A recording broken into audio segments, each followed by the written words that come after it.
Real result, इसके लिए heritage. Grass root level पे एजुकेशन का उतना अच्छा सिस्टम नहीं है, तो बेस्ट है टाइम मैनेजमेंट। हमारा फोकस जो हमारा टारगेट है उस पर रहेगा। The heritage senior secondary school. नमस्कार, मैं हूं आपके साथ सादिया। एक बार फिर हाजिर हूं ज्ञान वार्ता की खास पेशकश रूबरू में, और आज इन बातों के सिलसिले को कायम रखने के लिए हमारे साथ एक बेहद मशहूर शिक्षाविद मौजूद हैं। ये काशीपुर के एक बहुत ही जाने माने school the heritage senior secondary school की कमान संभाले हुए हैं एक चेयरपर्सन के रूप में। स्वागत करेंगे एजुकेशन फील्ड में एक बहुत ही स्ट्रॉन्ग पिलर के नाम से जाने वाले व्यक्ति डॉक्टर राहुल अग्रवाल जी का। नमस्ते सर, वेलकम टू रूबरू। Thank you. बिजनेस बैकग्राउंड से आप आते हैं और पिछले 12 सालों से एक बहुत ही जाना माना school the heritage senior secondary बहुत ही सक्सेसफुली आप उसे संभाल रहे हैं, उसकी कमान को एक चेयरमैन के रूप में संभाल कर आगे बढ़ा रहे हैं। मैं उस सोच के बारे में जानना चाहूंगी कि वो कब सोच वो विकसित हुई कि बिजनेस बैकग्राउंड के साथ साथ, क्योंकि आपने बिजनेस की फील्ड भी नहीं छोड़ी और एजुकेशन फील्ड में एंट्री की, क्या वो सोच थी, क्या वो सोर्स ऑफ इंस्पिरेशन था, क्या उसका मोटिव रहा? काफी पहले का आपने जिक्र कराया था। Actually it was long time back I was into business, जैसे आपने बताया। मैं अभी भी है मेरे कुछ बिजनेस जो मैं बिसाइड एजुकेशन देख रहा हूँ, बट मैंने एक गैप देखा काशीपुर में।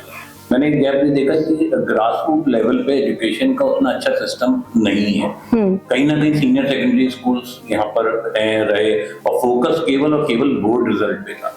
मैं न्यूज़पेपर जब देखता था मई जून या थ्रू आउट द ईयर आप एडवर्टाइजमेंट देखेंगे तो एवरी स्कूल इज एडवर्टाइजिंग की बोर्ड परसेंटेज और फोकस केवल वही 10th और 12th के बोर्ड के पैटर्न को ही फॉलो कर रहे थे जी। कहीं ना कहीं मुझे ऐसा लगा कि स्टूडेंट की जो एक्चुअल स्किल है उस पर वर्क कहीं नहीं हो पा रहा। केवल और केवल हम एक रेस में दौड़ रहे हैं, जैसे बोर्ड हमारा रिजल्ट है वही हमारी रेस है। तो उससे मैंने सोच के कुछ एक ग्रास रूट लेवल पे स्कूल स्टार्ट किया, संस्कार। काफी टाइम उसमें वर्क किया, देखा बेसिक एजुकेशन। उसके बाद फिर मैं सीनियर सेकेंडरी स्कूल का मैंने डिसीजन लिया, जो आज the heritage senior secondary school है। एंड मेरा अचीवमेंट है कि आप भी उसके स्टूडेंट रहे हो और आप आज इतना अच्छा से वेल टू डू कर रहे हो। तो ये एक थॉट था जिसको लेके मैंने स्कूल स्टार्ट किया। आपके स्कूल ने उत्तराखंड स्टेट टॉपर भी दिया है बीते कुछ सालों में, बहुत अच्छे रिजल्ट्स रहे हैं। आपको आज एक स्ट्रॉन्ग पिलर के रूप में हमारा समाज देखता है। हम कई बार सुनते हैं do one thing at a time, लेकिन आपको मैं एक मिसाल मानती हूँ। आप मल्टीपल रोल्स अदा कर रहे हैं, भूमिकाएं निभा रहे हैं समाज में, फिर चाहे वो पॉलिटिक्स हो, एजुकेशन हो, सोशल वर्कर हो, और भी तमाम आपके मैंने भूमिकाएं देखी हैं। तो इस स्टेटमेंट के बारे में आप क्या कहना चाहेंगे, do one thing at a time? साथ ये स्टेटमेंट मुझे लगता है कि कहीं अब ये थोड़ा सा पुराना हो गया है जी। अभी आज की सोसाइटी में और आज की वर्ल्ड में मल्टीटास्कर ही इंसान को होना पड़ेगा, वेदर स्टूडेंट है कोई भी जिस प्रोफाइल में भी है, मल्टीटास्कर होना पड़ेगा। और मल्टीटास्कर होने के लिए मेरा स्टूडेंट्स को एक ही मैसेज है, टाइम मैनेजमेंट। आप हमारे पीएम नरेंद्र मोदी जी को देखिए कितने एक्टिव है, मतलब, और वो उनके लिए भी 24 आवर वही 24 आवर है जो आपके मेरे लिए है, वही स्टूडेंट्स के लिए। तो बेस्ट है टाइम मैनेजमेंट। आप टाइम मैनेजमेंट अगर आपका ठीक है तो आप बहुत कुछ कर सकते हो। बट मेरे साथ में एक चीज है कि मैं टाइम मैनेजमेंट के साथ वर्क अगर कुछ कर रहा हूँ तो सिंसियरिटी के साथ। अगर मैं आज स्कूल में हूँ तो मेरी सिंसियरिटी टुवर्ड्स मेरे स्टूडेंट्स हैं कि मैं उनके लिए क्या कर पा रहा हूँ। केवल एक फीस लेना पढ़ाना वो ऑब्जेक्टिव नहीं है। तो ठीक है, बच्चे ने एडमिशन लिया है, वो फीस उसके पेरेंट्स सबमिट करेंगे, बट मैं क्या डिलीवर कर पा रहा हूँ, मेरी क्या रिस्पॉन्सिबिलिटी है, वो मुझे फॉलो करना है, वो मैं सिंसियरिटी के साथ। जी सर, हेरिटेज की बात करूंगी। अगर बात इंफ्रास्ट्रक्चर की हो, बात एजुकेशन सिस्टम की हो, स्मार्ट क्लासेस की हो, ऑनलाइन एजुकेशन की हो, या एक डिजिटल एजुकेशन और डिजिटल डिस्ट्रैक्शन, तो दोनों में जो एक बैलेंस बनाए रखना, क्योंकि हम बच्चों को खुद ही डिजिटलाइजेशन की ओर प्रोत्साहित करते हैं, और दूसरी ओर कई बार ऐसा होता है हमने सोशल मीडिया किसी और काम से ओपन किया, लेकिन हम रील्स स्क्रॉल करने लग गए, किसी और चीज में लग गए। तो उसको बैलेंस करके रखना, बच्चों को इतना ज्यादा एक रूट पे रखना कि नहीं, अगर आपने जिस काम से खोला है वहीं पे आपको फोकस रखना है अपना। उसके लिए आपका स्कूल कैसे बच्चों को प्रिपेयर करता है कि वो डिस्ट्रैक्शन से बचे रहें, जिस काम के लिए जो उनका मोटिव है वहीं तक अपना स्टक रहें? आज के टाइम में आप डिजिटल एब्सेंस या डिजिटल डिस्टेंस के साथ नहीं रह सकते जी। ये ऑमनिप्रेजेंट है कि हम नहीं दूर हो सकते, बट हमारा फोकस जो हमारा टारगेट है उस पर रहेगा तो शायद हम बेटर रिजल्ट और बेटर यूटिलाइजेशन कर सकते हैं डिजिटल वर्ल्ड का। एज यू सेड, एजुकेशन भी ऐसी है कि कोविड टाइम में हम लोगों को force to do provide education on online platform. वहां से कहीं ना कहीं स्टूडेंट्स का मैं मानता हूँ कि एक अट्रैक्शन थोड़ा एक लेवल काफी ज्यादा हो गया डिजिटल रील्स या जो भी सोशल मीडिया की तरफ है। कोई भी स्कूल कभी प्रमोट नहीं करता स्टूडेंट्स को कि सोशल मीडिया पे आए। जो उनका कंटेंट रिलेटेड डिजिटल कंटेंट है, एजुकेशन रिलेटेड कंटेंट है, उसके लिए हम लोग गाइड करते हैं। और मोर ओवर हम उनको डिजिटल एब्सेंस के लिए, जिसको डिजिटल फास्टिंग कहते हैं, उसके लिए भी हम प्रमोट करते हैं। डिजिटल एजुकेशन अच्छा है। हम लोग वी वर द फर्स्ट, जब यहाँ पर स्मार्ट क्लासेस आई थी तो वी वर द फर्स्ट जिसने हमें स्मार्ट क्लासेस वगैरह अडेप्ट करा था, सारा सिस्टम करा था। क्योंकि कहीं ना कहीं देखिए, आप अगर आप बुक रीडर हो, नॉवल अगर आप पढ़ते हो तो कहीं ना कहीं बच्चा या हम लोग एक रीडिंग के साथ इमेजिनरी वर्ल्ड में जाते हैं। वो इमेजिनेशन हम अपने माइंड में क्रिएट करते हैं। बिल्कुल बिल्कुल। उसका सेकंड स्टेप आ गया कि वो हम सामने देख रहे हैं। एक बायो का अगर बायोलॉजी का आप देखेंगे, मैं टीचर एक्सप्लेन करता हूँ, उसको डिजिटल प्रेजेंस में बहुत अच्छे से और एक्सप्लेन हो जाता है। बट अब वो उससे ज्यादा आगे जाके अगर वो सोशल मीडिया या एफबी या रील्स की तरफ जा रहा है तो वो गलत है। वहां हमें चेक करना, उसके लिए टीचर से ज्यादा मुझे लगता है कहीं ना कहीं पेरेंट्स का रोल है। तो इसलिए हम पेरेंट्स को भी कन्विंस करते हैं, गाइड करते हैं, काउंसलिंग करते हैं, स्टूडेंट्स की भी काउंसलिंग करते हैं टाइम टू टाइम। बट कहीं ना कहीं एक लिमिट और चेक रखना ही पड़ता है। तो सर, आपके वक्त की मैं बात करूंगी जब आपने अपने जमाने में पढ़ाई की और आज आप अपनी फ्यूचर जनरेशन को पढ़ा रहे हैं।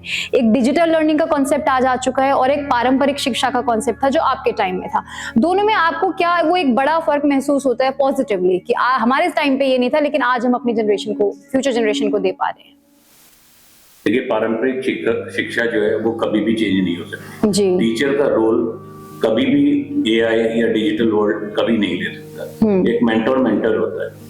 एक अभी भी आप कहीं ना कहीं, मैं आपको एग्जांपल दूं, आप किसी से टेलीफोन पे बात करते हैं, द वे यू टॉक और आप उससे मिलके बात करते हैं, बहुत डिफरेंस आ जाता है। आई कॉन्टेक्ट में एक फिजिकल प्रेजेंस होता है, वो कभी भी इस वर्ल्ड में एब्सेंट नहीं हो सकता। उसके साथ ही आप चीजों को पॉजिटिवली और एक अच्छी ग्रेविटी के साथ लेके चल सकते हैं। स्टूडेंट भी एजुकेशन या कॉन्सेप्ट तभी ग्रास्प कर पाता है जब टीचर सामने प्रेजेंट हो, और बाकी डिजिटल वर्ल्ड या डिजिटल कंटेंट को, एजुकेशन को टीचर ही गाइड करता है, कमांड देता है, वही स्टूडेंट देख पाता है। तो टीचर का रोल तो है।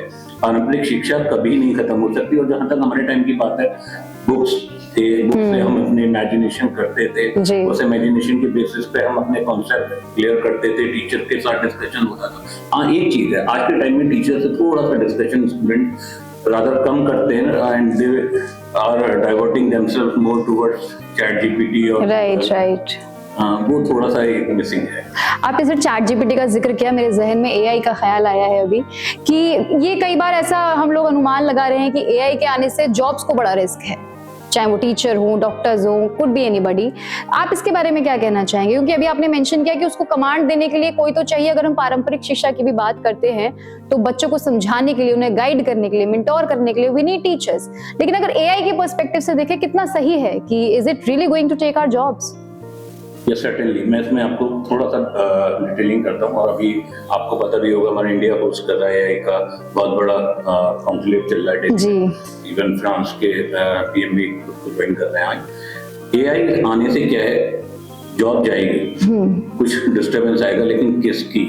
वो उसकी जो स्किल्ड नहीं है।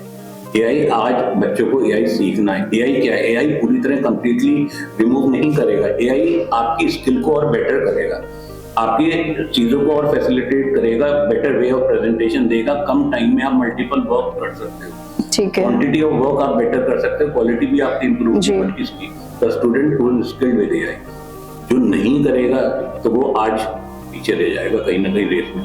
एज ए एग्जामिनर मैं आपको एक एग्जांपल देता हूँ। आप सब में भी टीचर हैं यहाँ पर, आप कभी करेक्शन आप नोटबुक का करते होगे बच्चों के। क्या होता है, हमारे सामने नोटबुक आती है, बोर्ड की आती है, नॉर्मल आती है, जिसकी हैंडराइटिंग अच्छी होती है, हमारे एक कॉन्सेप्ट आ जाता है कि यार ये गुड स्टूडेंट, अच्छा लिखा है, हाँ बच्चा ये अच्छा है, इसकी मतलब हो गया, तो हमारा एक कॉन्सेप्ट चेंज हो जाता है। तो दिस इज व्हाट एआई। तो एआई स्किल्ड अगर स्टूडेंट है तो उसका वे ऑफ प्रेजेंटेशन से हमें लग जाएगा कि हाँ ये टैलेंटेड है, तो जॉब हम उसी को देंगे, स्किल्ड टैलेंटेड। ओके वहाँ जॉब का डिस्टर्बेंस है, जो बिल्कुल ही कुछ एआई का नहीं कर रहा, नॉर्मल आ रहा है, वहाँ उसको सोचना पड़ेगा। Okay, that's very nice answer sir, क्योंकि ये डिफरेंशिएशन समझना बड़ा ज़रूरी है। बोर्ड के एग्जाम्स चल रहे हैं, इस टाइम बड़ा तनाव होता है, तो कई बार बच्चे शॉर्टकट की के लिए भी एआई का इस्तेमाल कर लेते हैं कि हमने जो चैप्टर्स क्लास में नहीं समझे या हमें समझ नहीं आए, लेट्स गूगल, या फिर हद से हद अब तो चैट जीपीटी का जमाना है, सब उसी को प्रेफर करते हैं। ये कितना सही है कि किताबों से ना पढ़ के लास्ट मोमेंट पे हमने चैट जीपीटी किया, आंसर्स को रिवाइज किया और हम एग्जाम देने चले गए। बोर्ड के पर्सपेक्टिव से मैं थोड़ा टिप्स बच्चों के लिए जानना चाहूंगी। एक सेंटेंस में बताऊं, half knowledge is more dangerous. जी, बेटर कि आप जितना करना है पढ़ना है, जितना भी टाइम आपके पास बचा है, आप टीचर पे रिलाई करो, आप अपने बुक्स पे रिलाई करो, क्योंकि हाफ नॉलेज से आप अचीव नहीं कर पाओगे। एंड मोर ओवर, मैं फिर वही एग्जामिनर की बात करता हूँ, मैंने खुद बोर्ड का एग्जाम करेक्शन किया है, मैं तो नॉर्मल भी मतलब करता हूँ करेक्शन। आप किसी भी टीचर से पूछोगे ना, तो गूगल का आंसर हम 1 सेकंड में पहचान लेते हैं कि this answer is from Google. जी, अब करेक्ट है या इनकरेक्ट है, वो कहीं ना कहीं वो 1 सेकंड वो है, तो हमें समझ में आ जाता है कि बच्चे ने पढ़ाई नहीं। राइट, तो आप अपने बुक्स पर रिलाई करो, एंड बुक्स आर वंडरफुल। मतलब ये तो है। मैं भी आपके इधर स्टूडियो में भी देख रहा हूँ, आपने भी इधर इतना बुक्स का वो करा, तो books are wonderful and I always give advice to students, please read books. A good reader is always a good leader. NEP की थोड़ा सा मैं और आना चाहूंगी सर। अभी एनईपी 2020 को बहुत बड़ा बदलाव माना जा रहा है हमारे आज की शिक्षा को अगर हम देखें। हेरिटेज को लेकर अगर मैं स्पेसिफिकली बात करूं, कैसे हम हेरिटेज में नई शिक्षा नीतियों को एग्जीक्यूट कर रहे हैं, किस तरीके से आप उसमें ये सारी जो हमारी स्किल बेस्ड हो गया, ये जो भी एनईपी के अंडर हमारी न्यू पॉलिसीज आई हैं, उनको आप एग्जीक्यूट कर रहे हैं अपने स्कूल में? एनईपी 2020 गवर्नमेंट का बहुत अच्छा इनिशिएटिव है जी, and it's more skill based education, more training based education। हमारे टीचर्स को हम रेगुलरली ट्रेनिंग प्रोवाइड करा रहे हैं, इंटरनल एक्सटर्नल। सीबीएसई इसके ऊपर बहुत वर्क कर रहा है। सीबीएसई के ट्रेनिंग मॉड्यूल शेड्यूल्स बहुत स्ट्रीमलाइन है, and there are minimum number of hours training जो एक टीचर को लेनी है बिफोर टेकिंग एनी क्लासेस। तो ये एक हम लोग प्रोवाइड करा रहे हैं प्लेटफॉर्म। हम एक्सटर्नल रिसोर्स पर्सन बुला के ट्रेनिंग करा रहे हैं, स्किल बेस्ड एजुकेशन पे बहुत वर्क कर रहे हैं, एंड स्टूडेंट्स को भी हम उसी प्लेटफॉर्म पे लेकर आ रहे हैं। तो अच्छा एनईपी 2020 जॉब बेस्ड है, स्किल बेस्ड है। आगे स्टूडेंट्स केवल एक जिसे कहते हैं ना सिलेबस से रिलेटेड ना होके एक्सटर्नल वर्ल्ड एक्सपोजर मिले, उस पे बेस्ड है, और ये अच्छा है, इससे इंडियन स्टूडेंट्स को काफी बेनिफिट है। जी बिल्कुल। अच्छा, पेरेंट्स का भी मैं थोड़ा जिक्र करना चाहूंगी। हम स्टूडेंट्स की बात करते हैं, एआई की हमने बात की, एजुकेशन, और आप as a teacher board correction तक की आपने अपनी स्टोरी हमसे जाहिर की आज। पेरेंट्स का भी बहुत इंपॉर्टेंट रोल होता है सर, और कई बार बच्चा यही कह देता है कि मैं पेरेंट्स के प्रेशर में पढ़ रहा हूँ या ये चीज कर रहा हूँ। बोर्ड एग्जाम्स भी चल रहे हैं, तो पेरेंट्स के लिए आप कोई मैसेज देना चाहेंगे कि वो कैसे अपने बच्चों को ट्रीट करें, खासकर इस टाइम पर?